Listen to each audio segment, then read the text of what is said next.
ভগবান শ্রীকৃষ্ণ বলেছেন, যদি আপনার মন শুদ্ধ হয় এবং পবিত্র হয় তাহলে বাইরের কোনো কুদৃষ্টি, কোনো কুচক্র আপনাকে স্পর্শ করতে পারবে না।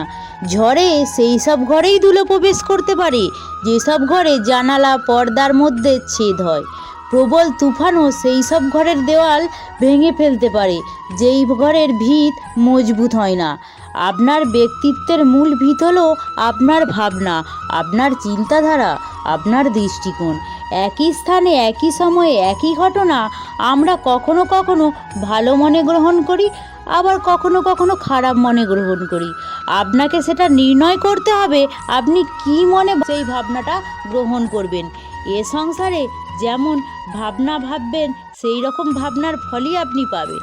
তাই সর্বদা মনে রাখবেন, আপনার দৃষ্টি নয় দৃষ্টিকোণ ঠিক রাখুন। কারণ এ সংসারে কুদৃষ্টির প্রতিকার আছে, কিন্তু কুদৃষ্টিকোণের কোনো সমাধান নেই। রাধে রাধে। যদি আমার এই ভিডিওটি ভালো লেগে থাকে তাহলে সকল কৃষ্ণপ্রেমীদের কাছে এই ভিডিওটি শেয়ার করে দেবেন।